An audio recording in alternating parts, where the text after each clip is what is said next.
Hello student, good morning. आज की इस वीडियो में आपका स्वागत है। आज मैं इस वीडियो में आपके लिए लाई हूँ एनसीईआरटी हिंदी पाठ पुस्तक क्षितिज भाग 1 यानी क्लास 9 का लेसन काव्यखंड का लेसन नंबर 2, जिसका नाम बच्चों वाक, जिसको लिखा है लद्यत ने। तो आइए आज इस वीडियो में इनकी दूसरी कविता को हम पढ़ते हैं, जो कि जीवन की संतुलन की महत्ता को इसमें बताई हैं कि इंसान को जीवन में किस प्रकार संतुलन रखने से ही इंसान के जीवन में मोक्ष की प्राप्ति होती है। तो आइए पढ़ते हैं और इनके अर्थ को समझते हैं। खा खा कर कुछ पाएगा नहीं, न खाकर बनेगा अहंकारी, समखा तभी होगा संभावी, खुलेगी साकल बंद द्वार की।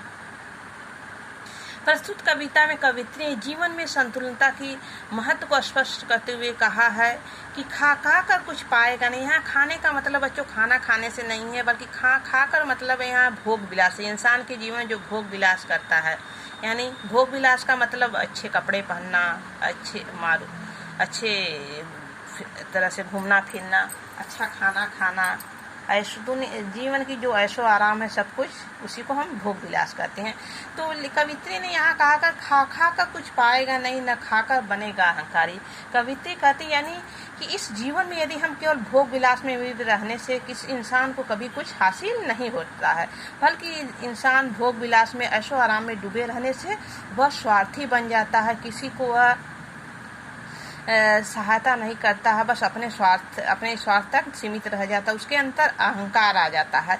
न खाकर बनेगा अहंकारी। लेखिका कहती है यदि इस भोग विलास को इंसान त्याग देता है, लेखिका कहते हैं बच्चों कि यदि इन सब भोग विलास को भी त्याग देता है और वह साधु सन्यासी बन जाता है, तब भी उसके अंदर ज्ञान की प्राप्ति नहीं होगी, तब उसके ज्ञान का अहंकार हो जाएगा, या तो इस भोग विलास को त्यागने का अहंकार उसके अंदर आ जाएगा। लेखिका कहती है बच्चों इस स्थिति में दोनों ही रास्ते गलत हैं। यदि इस भोग विलास को हम अपनाते हैं तब भी हमारे अंदर अहंकार होता है कि हमारे पास इतना धन दौलत है, हमारे पास इतना सब कुछ सामान है, इतना सब कुछ है।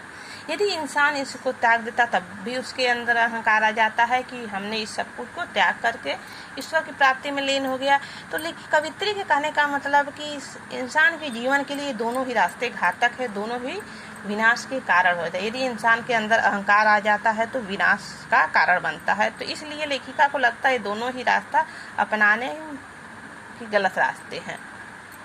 इन दोनों रास्ते को त्याग करके लेखिका बीच का सम खा तभी होगा संभावी, इन दोनों को त्यागने के लिए कवित्री कहते हैं कि हमें भोग और त्याग के बीच समानता रखनी चाहिए। यदि हम इस दोनों रास्ते को त्याग करके, बल्कि इन दोनों को त्यागना नहीं चाहिए, बल्कि इन दोनों के बीच हमको समानता रखना चाहिए। इस समानता के कारण हमारे अंदर समभाव की भावना उत्पन्न होगी, जिससे हमारा मन जो होगा पवित्र हो जाएगा। हमारे अंदर की जो अहंकार की प्रवृत्तियां हैं वह खत्म हो जाएंगी। अहंकार का मतलब जो स्वार्थ की दुष्प्रवृत्तियां जो हमारे अंदर सारी रहती हैं, अपना पराया, धन दौलत का जो अहंकार, ये सब कुछ खत्म हो जाएगा यदि हम बीच का रास्ता अपनाएंगे। खुलेगी साकल बंद द्वार। यदि हम इन बीच का रास्ता अपनाएंगे तो हमारे अंदर क्या होगी, समानता, दया, करुणा आदि अच्छी अच्छी भावनाओं का विकास होगा। यदि इंसान के अंदर अच्छी भावनाओं का विकास होगा तो उसके अंदर अहंकार खत्म हो जाएगा, तो उसे सच्चे ज्ञान की प्राप्ति हो जाती है।